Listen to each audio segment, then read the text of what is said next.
Good evening all of you. आज हमारा जो टॉपिक है बहुत इंटरेस्टिंग टॉपिक है। इसको सभी लेडीज़ जानते हैं अच्छी तरीके से, बहुत कॉमन है आजकल ये, और इसकी वजह से बहुत सारी प्रॉब्लम लेडीज़ फेस करती हैं। तो पीसीओडी यानी पॉलीसिस्टिक ओवेरियन सिंड्रोम और डिसऑर्डर। तो पीसीओडी होता क्या है? सबसे पहले हमें ये जानना है कि पीसीओडी होता है या फिर पीसीओएस होता है, यानी पॉलीसिस्टिक ओवेरियन सिंड्रोम है या फिर डिसऑर्डर है, और दोनों होते हैं। तो सिंड्रोम और डिसऑर्डर में क्या डिफरेंस है, फिर मैं आपको बताऊंगी ये क्यों होता है, इसमें क्या क्या सिम्टम्स आते हैं और इसको कैसे ट्रीट किया जाता है, वो सब चीज़ें हम बाद में बताएंगे। तो सबसे पहले जो बहुत सारी लेडीज़ में कन्फ्यूजन होती है सिंड्रोम और डिसऑर्डर की, हम उसको पहले क्लियर करते हैं इस वीडियो में। सबसे पहले ये होता है polycystic ovarian syndrome. Poly means many, मतलब बहुत सारी। सिस्टिक मीन्स होता है cyst are non cancerous such as a filled with liquid और semi solid substance. Many cyst बनेंगी ओवेरियन में, ठीक है। नॉन कैंसीरियस होती हैं, मतलब ये कैंसर सेल्स नहीं होती हैं, या तो ये लिक्विड से फिल होंगी या फिर सेमी सॉलिड सब्सटेंस से फिल होती हैं, ठीक है। ओवेरियन में सिस्ट का बनना, यानी मैनी मतलब एक से ज़्यादा, ओवेरियन में सिस्ट का बनना, उसको हम बोलते हैं पीसीओडी यानी पॉलीसिस्टिक ओवेरियन सिंड्रोम और डिसऑर्डर। तो अब हम देखते हैं difference between these two last, यानी सिंड्रोम और डिसऑर्डर। सिंड्रोम और डिसऑर्डर्स में क्या डिफरेंस है? बेसिकली सिंड्रोम और disorder, PCOS stand for polycystic ovarian syndrome, as well as PCOD stand for polycystic ovarian disorder. बात सिर्फ सिंड्रोम और डिसऑर्डर की आती है, जिनमें हमेशा कन्फ्यूजन रहती है कि सिंड्रोम है या फिर मुझे डिसऑर्डर है, मुझे PCOD है या मुझे PCOS है। और बहुत सारे लेडीज़ के दिमाग में ना ये सवाल चलते रहते हैं कि यार ये मुझे है क्या, PCOD है PCOS है। तो आज हम इसको क्लियर करते हैं इस वीडियो में। फिर हम जानेंगे PCOD होता क्या है। क्या आई होप आपको समझ में आ गया होगा। पॉलीसिस्टिक ओवेरियन सिंड्रोम मतलब मैनी सिस्ट का, नॉन कैंसीरियस सिस्ट का, जो कि लिक्विड फिल होती है या फिर सेमी सॉलिड फिल होती हैं, उनका ओवेरियन में बन जाना, एक से ज़्यादा सिस्ट का डेवलप हो जाना, इसको हम बोलते हैं पॉलीसिस्टिक ओवेरियन डिसऑर्डर और syndrome. So the real difference in this two words, syndrome और डिसऑर्डर। सिंड्रोम किसे कहते हैं?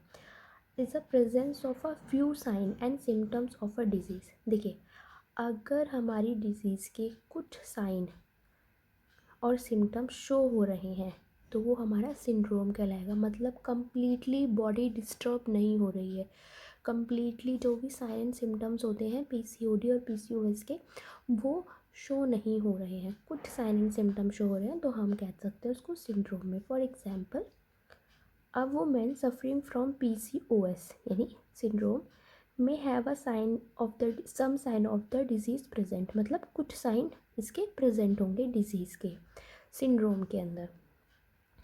एक एग्जांपल लेते हैं। Suppose a women suffers from a male pattern baldness but has regular period. Her ovaries are also not showing the PCOD changes. Her skin, hair are also fine. ठीक है, मतलब एक सपोज एक वुमेन है जो उसको सिर्फ मेल पैटर्न बैडनेस हो रही है, जैसे कि आप पिक्चर्स में देख सकते हैं, लेकिन उसके पीरियड्स भी रेगुलर हैं, उसकी ओवरीज कोई भी PCOD चेंजेस शो नहीं कर रही। फॉर एग्जांपल, कोई स्वेलिंग नहीं है, उसकी स्किन जो है कोई भी उस पर हेयर नहीं है, हेयर लॉस नहीं हो रहा उसका, सब कुछ फाइन है। तो in that cases the women is suffering from PCOS और पॉलीसिस्टिक ओवेरियन सिंड्रोम, मतलब कुछ साइन एंड सिम्टम्स का डिजीज़ के शो होना, उसको हम बोलते हैं PCOS, polycystic ovarian syndrome. Clear? Okay. Disorder मतलब a disorder is characterized by completely body disruption और फंक्शन और सिस्टम, ठीक है। फॉर एग्जांपल, मैंने अभी आपको बताया सिम्टम्स मतलब सिंड्रोम मतलब कुछ साइन बॉडी के अंदर शो होना, ठीक है। और डिसऑर्डर मतलब कम्प्लीटली बॉडी डिस्टर्ब हो जाना, बॉडी के फंक्शन डिस्टर्ब हो जाना, तो वो पीसीओडी कहलाएगा। इसको हम एग्जाम्पल के थ्रू समझते हैं, ठीक है। उसके बॉडी फंक्शन में चेंजेस आने लगेंगे, अदर साइंस भी डेवलप हो जाएंगे, लाइक उसके इरेगुलर पीरियड्स होंगे, ठीक है। मेल पैटर्न बैल्डनेस आ जाएगी जो कि सिंड्रोम में भी थी, और सिंड्रोम में एक्नी, हेयर लॉस और hair facial hair insulin resistance से कुछ नहीं था, लेकिन इसके अंदर male pattern baldness, acne, facial hair, insulin resistance, इसमें सभी कुछ आ रहा है। तो in that cases such a woman is said to be suffering from PCOD यानी polycystic ovarian disorder. I hope कि आपको अच्छे से 2 वर्ड्स समझ में आ गए होंगे, सिंड्रोम और डिसऑर्डर क्या होता है। अगर कुछ साइन, एक बार और आपको बताती हूँ, अगर कुछ साइन एंड सिम्टम शो कर रहे हैं, बाकी उसकी ओवरीज में कोई चेंजेस नहीं आ रही है, कोई भी फेजेस शो नहीं कर रही है, कोई स्वेलिंग नहीं आ रही है, तो in that cases such a women is suffering from PCOS. अगर उसको सारे सिम्टम्स आ रहे हैं, पीरियड्स भी इरेगुलर है, मेल पैटर्न बैडनेस है, एक्नी है, फेशियल हेयर है, इंसुलिन रेजिस्टेंस हो रहा है बॉडी के अंदर, मतलब बॉडी सिम्टम्स से लेकर बॉडी स्ट्रक्चरली भी डिस्टर्ब शो कर रही है, और पीरियड्स भी उसके रेगुलर है, तो in that cases the women is said to be suffering from PCOD और पॉलीसिस्टिक ओवरियन डिसऑर्डर। ओके, दोनों चीज़ समझ में आ गई। अब हम बात करते हैं इसकी डेफिनेशन की, मतलब पीसीओडी होता क्या है और क्यों होता है, ठीक है।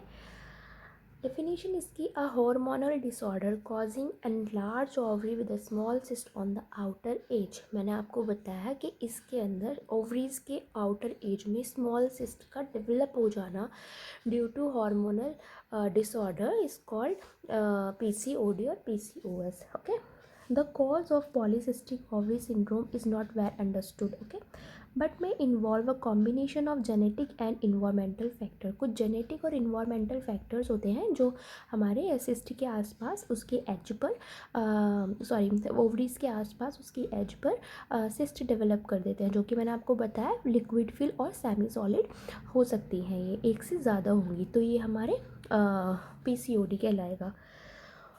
अगर हम इसको दूसरी डेफिनेशन देखें तो पीसीओएस और PCOD is a gynecological issues that may lead to multiple cells in the ovary. It can also lead to several other hormonal issue including difficulties in conceiving. ये सिस्ट का ओवरीज के अंदर develop तो हो जाना मैंने आपको बता दिया, लेकिन इनकी वजह से हार्मोनल इम्बैलेंस हो जाना, जो कि हमारी कंसीविंग में, प्रेगनेंसी में रुकावटें पैदा करती हैं, प्रेगनेंसी नहीं होने देती, कंसीव नहीं होने देती, तो ये भी हमारा पीसी गायनेकोलॉजिकल एक इशू है। क्लियर? ओके, अभी आप देख सकते हैं कि यहाँ पर मैंने एक डायग्राम बनाया है जिसमें मैंने ओवरीन सिस्ट बताई है। ओवरीज कहाँ पर, many ovaries filled with fluid और semi solid material inside the outer edge of the ovary. इसको हम ओवेरियन सिस्ट बोलते हैं। ये हमारी विजाइना है, ये हमारा यूट्रस और ये हमारी सर्विक्स माउथ है, ठीक है। ये हमारी ओवेरियन सिस्ट कैसे दिखती है ये मैंने थोड़ा सा आपको बताने का ट्राई किया है। ओके, तो with in PCOS many small cyst of fluid develop along the outer edge of the ovary. Okay, these are called cyst, ठीक है। स्मॉल सेक्स, अगर एक से ज़्यादा स्मॉल सेक्स फ्लूइड और सेमी सॉलिड मटेरियल के over the edge of the ovarian ovary present होते हैं, तो उसको हम ओवेरियन सिस्ट बोलते हैं।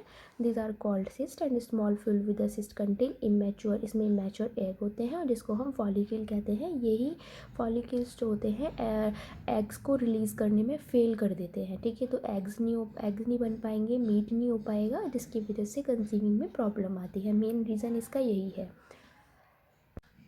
Okay, in women with PCOS, the hormonal imbalance interfere with the growth and release of egg from the ovaries. मतलब इसमें मैंने बताया कि ये सिस्ट जो होती हैं हार्मोन को डिस्टर्ब कर देती हैं, इम्बैलेंस कर देती हैं, तो जिसकी वजह से क्या होता है, इंटरफेयर कर लेते हैं वो ग्रोथ किसके, एग्स के, फ्रॉम दी ओवरीज, और या फिर रिलीज़ नहीं हो पाएगा। तो ओव्यूलेशन मेनली नहीं हो पाएगा। If you if you don't have ovulate you can't get pregnant. जाहिर सी बात है, ओव्यूलेशन ही नहीं होगा, ओव्यूलेट ही नहीं बनेगा, अंडा ही नहीं बनेगा, फॉलिकल उसको एग्स बनने नहीं देंगे, तो यहाँ पर हमारा प्रेगनेंसी में प्रॉब्लम आ जाएगी, मतलब कंसीव नहीं कर पाएंगे। तो ways to help ovulate and raise the chance of getting pregnant, कुछ वेज होते हैं जो प्रेग्नेंट होने के चांस शो करते हैं। मतलब ये कि हमें पता नहीं होता ना कि ओव्यूलेशन डे हमारा कब स्टार्ट है, तो हमारा कुछ एक होता है ओव्यूलेशन कैलकुलेटर, जिसकी हेल्प से हम डेज़ काउंट कर सकते हैं अपनी मिस पीरियड डेट को शो करके। मैं इसका लिंक डिस्क्रिप्शन बॉक्स में डाल दूँगी, आप प्लीज़ वहाँ से जाके चेक कर लें। उसमें आपको क्या करना है कि लास्ट डेट ऑफ पीरियड जो स्टार्ट होते हैं उसकी डेट डालनी है, और आपकी जो आपकी मंथली साइकिल है 28 डेज़ की, 29 की, 30 की है, जो भी है आप वो डालें, तो वो आपको एक डेज शो करेंगे कि इतने दिन से इतने दिन तक आपका ओव्यूलेशन पीरियड स्टार्ट है, और आप उस टाइम कंसीव होने के आपके चांस बढ़ जाते हैं। तो एक छोटा सा एक ट्राई कर सकते हैं ओव्यूलेशन कैलकुलेटर के थ्रू, बहुत अच्छी चीज़ है, मैं डिस्क्रिप्शन में इसको मेंशन कर दूंगी, ठीक है। Ovulation calculator help to see which days in menses cycle are most likely to be get fertile and can increase the chance of getting pregnant, जैसे मैंने आपको बताया, ठीक है। For knowing the days you are most like to be fertile, मतलब वो days बताता है जिसमें आप ज़्यादा फर्टाइल कर पाओगे। तो एक बहुत अच्छा सा एक वे है ओव्यूलेशन कैलकुलेटर। अगर आपको कंसीव करने में प्रॉब्लम है और आपको पीसीओडी है, तो आप नॉर्मली भी, अगर आपको पीसीओडी और पीसीओएस नहीं है, तो आप तब भी देख सकते हैं कि आप ज़्यादा ओव्यूलेट कब किन दिनों में हो सकती हैं, ठीक है। आप इसमें डेट डालकर और date cycle of menstruation period आप देख सकते हैं इसके अंदर आराम से। जो साइकिल होती है वो हर वुमेन में डिफरेंट डिफरेंट होती है, किसी की 27, 28 या किसी की 29 और किसी की 30 भी हो सकती है। तो ये हमारे ना एक फर्टाइल विंडो होती है, जिसमें 6 डेज़ जो चांस होते हैं 6 डेज़ दिखाता है, फर्टाइल विंडो बोलते हैं उसको, 6 टाइम्स दिखाता है। फॉर एग्जांपल, अगर मैंने यहाँ पर जो मेरी ओव्यूलेशन, जो मेरी मिस पीरियड की डेट है, वो मैंने यहाँ पर फॉर एग्जांपल 22 लिख दी, और वो बोल रहा है कि आपको जो आपके मेंसेस डेज़ की साइकिल है, फॉर एग्जांपल अगर मेरा 28 डेज़ की साइकिल है, तो जो रिज़ल्ट यहाँ पर आएगा, यानी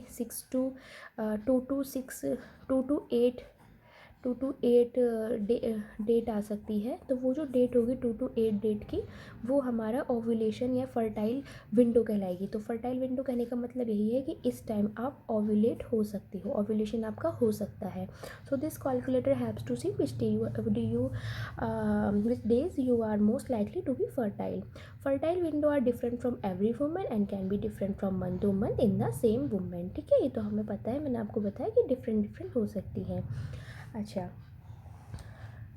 हु गेट्स पीसीओएस, पीसीओएस किन्हें होता है, बिटवीन 5 to 10% ऑफ वुमेन और बिटवीन 15 to 44 एज, ठीक है। Most women find out they have PCOS in their 20s 30s when they have problem getting pregnant, see their doctor, but PCOS can happier and at any age after puberty, ठीक है। ये puberty के बाद होता है, लेकिन जो problem हमें फेस करने वाली 20 और 80s वुमेन में मिलती हैं, जब वो प्रेग्नेंट नहीं हो पाती और वो डॉक्टर के पास जाती हैं और वो ये बताती है अपनी गायनी को कि मैं प्रेग्नेंट नहीं होती, और वो वहाँ पर उनका जब चेकअप होता है तो पता चलता है कि इनको पीसीओएस और पीसीओडी है। ओके, कौन से ऐसे रिस्क हैं जो पीसीओएस को बना देता है, कौन से ऐसे हाई रिस्क हैं। तो अगर आप ओबेज़ हैं, आप मोटे हैं, ठीक है, आपका वेट बहुत ज़्यादा गेन है, या फिर आपकी मदर सिस्टर या आंटी को पीसी, मतलब जेनेटिकली या फिर इन्वायरमेंटल फैक्टर कह लें, तो आप अगर वेट गेन है आपका, तो पीसीओएस के चांस बढ़ जाते हैं, ठीक है। अब हम देखते हैं इसके कुछ सिम्टम्स क्या होते हैं पीसीओएस और पीसीओडी के। Irregular period, women with PCOS में मिस पीरियड और हैव फ्यूअर पीरियड, मतलब या तो उसके पीरियड ही मिस रहेंगे या फिर बहुत कम दिनों में, मतलब बहुत कम पीरियड होंगे, और देयर पीरियड में कम एवरी 20 डेज, और सम, मतलब इसमें क्या होता है कि कुछ वुमेन के जो मेंसेस होते हैं ना वो स्टॉप भी हो जाते हैं, ठीक है, या तो आएंगे ही नहीं, आएंगे भी तो बहुत थोड़े होंगे और काफ़ी टाइम में आएंगे, तो मतलब इरेगुलर पीरियड्स फर्स्ट इसका मोस्ट कॉमन सिम्टम्स है। Too much hair on the face, chin और parts of the body where man usually have hair, this is called hirsutism, hirsutism क्या होता है? हेरियोटिज्म जैसे मैन के अंदर उन पार्ट में, फॉर एग्जांपल अगर जहाँ पर मैन के फेस पे चिन या फिर वो पार्ट जहाँ पर मैन के हेयर्स आते हैं सेम अगर वुमेन के आएंगे तो उसको हम हेरियोटिज्म बोलते हैं, हेरियोटिज्म बोलते हैं। Hirsutism often 70% of women, 70% common symptoms होता है पीसीओएस पेशेंट को। नेक्स्ट आता है एक्ने। अब फेस, चेस्ट और अपर बैक पर एक्ने होगी, थिनिंग हेयर होगी या फिर हेयर लॉस हो जाएंगे स्कैल्प के ऊपर से, like male pattern baldness. Weight gain होगा, डिफ़िकल्टी लूजिंग, मतलब वेट गेन होता रहेगा और बहुत डिफ़िकल्टी होगी वेट लॉस करने में। Darkening of skin particularly along the neck crease, जो नेक की क्रीज होती हैं वहाँ पर, और ग्रोइन एरिया पर और अंडरनीथ ब्रेथ, ठीक है, ब्रेस्ट, ब्रेस्ट के नीचे अंदर अंदर की तरफ वहाँ पर ये डार्कनिंग स्किन शो करेगा।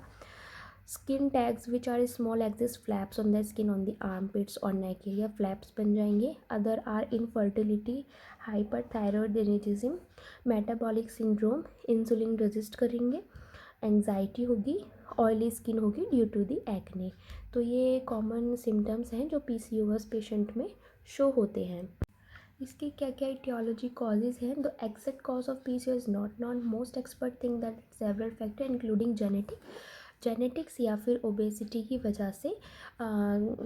उसे एग्जैक्ट को तो कोज तो नहीं मालूम, लेकिन बहुत सारे एक्सपर्ट का ये मानना है कि जेनेटिक्स या फिर ओबेसिटी या इन्वायरमेंटल फैक्टर की वजह से पीसीओडी हो सकता है। तो हम देखते हैं थोड़े से कॉजेज़ के अंदर। फर्स्ट है high level of androgen. Androgen मतलब ये मेल हार्मोन होता है। तो हमारा जो वुमेंस होती हैं, वुमेंस स्मॉल अमाउंट में एंड्रोजन शो करती हैं, लेकिन पीसीओडी में पेशेंट जो होते हैं वो ज़्यादा अमाउंट में शो करेंगे। मैं भी आपको बताऊंगी। तो एंड्रोजन होता है वो डेवलपमेंटल ऑफ मेल ट्राइड्स को कंट्रोल करता है, such as a male pattern baldness. तो women with PCOS have more androgen than the normal. PCOS वाले पेशेंट जो होते हैं वो एंड्रोजन को ज़्यादा सिक्रीट होती है उनके अंदर। तो higher than normal androgen level in women can prevent the ovaries from the releasing egg.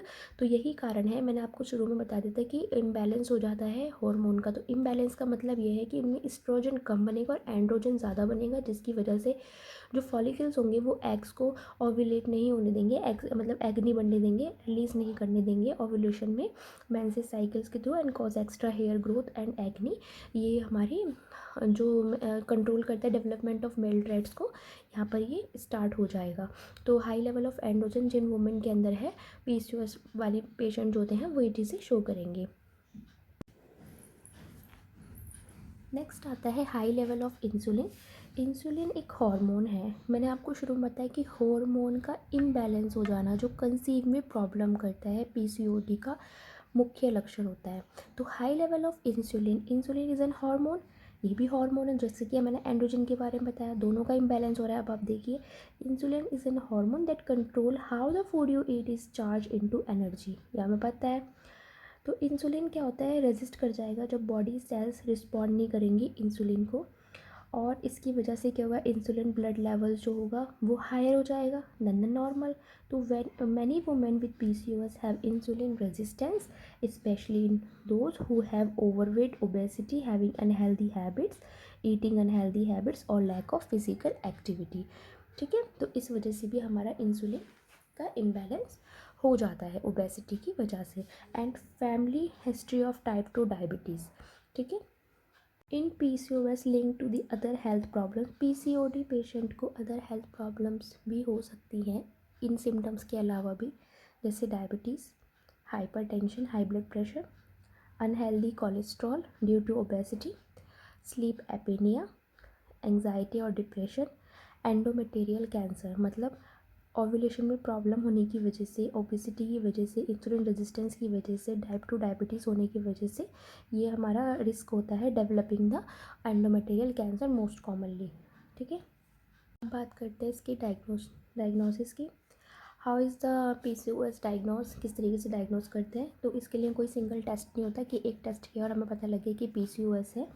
PCOS को डायग्नोस करने के लिए और रूल आउट करने के लिए उसके सिम्टम्स देखते हैं। मैंने फिजिकल सिम्टम्स शो कर देते हैं कि इसको पीसीओएस है ज़्यादातर, मतलब 70% हम कह सकते हैं फिजिकल सिम्टम्स। लेकिन फिजिकल एग्जामिनेशन में जैसे हम बीपी मेज़र करेंगे तो हाई होगा, बीएमआई करेंगे वेट साइज, वेस्ट की साइज़ देखेंगे, वेस्ट का क्या साइज़ है। Also look skin, skin check करेंगे, हेयर तो नहीं है, मेल पैटर्न बैडनेस नहीं है, एक्नी तो नहीं है बैक पर, स्किन डिस्कलरेशन तो नहीं है, पैचेस तो नहीं है। जो भी सिम्टम्स है मतलब फिजिकली वो शो हो जाएंगे। तो फिजिकल एग्जामिनेशन भी इसका एक डायग्नोस का क्राइटेरिया है। सेकेंड आता है pelvic examination for sign and extra male hormone. तो जो क्लिटोरिस होती है वो एनलार्ज होगी वुमेन की। इसके लिए क्या होता है कि ओवरीज और ओवरीज जो होगी ना पेशेंट की, और उसमें स्वेलिंग होगी और एनलार्ज होगी। तो पेल्विक एग्जामिनेशन भी करेगी गायनी। पेल्विक अल्ट्रासाउंड करते हैं जिसको हम सोनोग्राम बोलते हैं। टेस्ट जो होते हैं साउंड वेव होती है, एग्जामिन जो होती हैं वो ओवरीज के अंदर इंसर्ट करते हैं साउंड वेव्स को और सिस्ट को, और चेक करते हैं एंडोमेटेरियम वॉल को, कोई जो भी सिस्ट होगी वो आराम से दिख जाती हैं। ब्लड टेस्ट कराएंगे थायराइड, कोलेस्ट्रॉल और डायबिटीज़ के लिए, ठीक है। ये तो बहुत ही इम्पॉर्टेंट है। May be diagnose with PCOS if patient have at least 2 of the following symptoms. Patient आराम से जो सिम्टम्स बताएगा ना उसकी हिस्ट्री टेकिंग लेंगे, उससे भी पता लग जाएगा कि PCOS है। सोनोग्राफी और ये तो बात की बात है, लेकिन उसकी स्किन का और जितनी भी फिजिकल चीज़ें हैं उसकी, उसमें पता लग जाएगा। लेकिन इरेगुलर पीरियड्स भी इसका एक बहुत अच्छा एग्जाम्पल है। और sign that you have high level of androgen, तो एंड्रोजन का हाई लेवल होगा, ठीक है, हमें पता लग जाएगा। तो उससे क्या होगा, एक्स्ट्रा हेयर ग्रोथ होंगे फेस के ऊपर, बॉडी के ऊपर, चिन के ऊपर, एक्ने होगी, बैक साइड पे भी थिनिंग ऑफ स्कैल्प हेयर होगी और मेल पैटर्न बैडनेस आएगी। Higher than normal blood levels of androgen होगा। मल्टीपल सिस्ट होंगी, वन और बोथ ओवरीज। अच्छा, एक ही पे नहीं होती, दोनों ओवरीज पे भी हो सकती हैं, लेकिन मल्टीपल होंगी। इस वजह से इसको पॉलीसिस्टिक कहा गया है। एक ओवरी पे नहीं, एक ओवरी की बात नहीं हो रही, एक या दोनों ओवरी पर एक से ज़्यादा सिस्ट का डेवलप होना, इसलिए उसको पॉलीसिस्टिक ओवरिन सिंड्रोम और पॉलीसिस्टिक ओवरिन डिसऑर्डर कहा गया है। ओके ओके, अब बात करते हैं हम इसके ट्रीटमेंट प्लान की। Few step that helps to improve PCOS symptoms. Losing weight, इसके हम सिम्टम्स को क्योर कर सकते हैं, ठीक है। वेट को लूज़ करना यानी healthy eating habits, regular physical activity, उससे क्या होगा, PCOS सिम्टम्स को रिलीविंग होगी। यानी लूज़ वेट करेंगे तो क्या होगा, ब्लड का ग्लूकोज लेवल कम होगा। Improve the way bodies use insulin, body का जो यूज़ करने का इंसुलिन होगा बॉडी सेल्स का, उसमें इम्प्रूवमेंट आएगी। हॉर्मोन्स जो होंगे वो नॉर्मल लेवल पर रीच करेंगे। For example 10% of losing weight help to menses cycle more regular than before and improve the chance of getting pregnant, ठीक है। Improve the chance of getting conceive और getting pregnant, तो ये बहुत अच्छा वे है।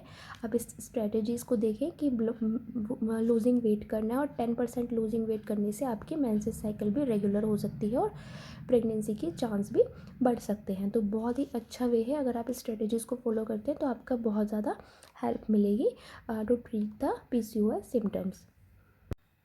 हेयर रिमूविंग कर सकते हैं, यानी कि लेज़र हेयर रिमूव ट्रीटमेंट ले सकते हैं, या फिर फेशियल रिमूविंग क्रीम लगा सकते हैं। और हेयर ग्रोथ स्लो होए इसके लिए हम जो डर्मेटोलॉजिस्ट है प्रिस्क्राइब करा सकते हैं स्किन ट्रीटमेंट को। इसमें हमारा एफ्लोरनिथाइन होता है, HCl cream can help to slow down the rate of new hair in unwanted places. जो अनवांटेड प्लेसेस है, जो मेल ट्राइड्स होता है, उसको कंट्रोल करेगा।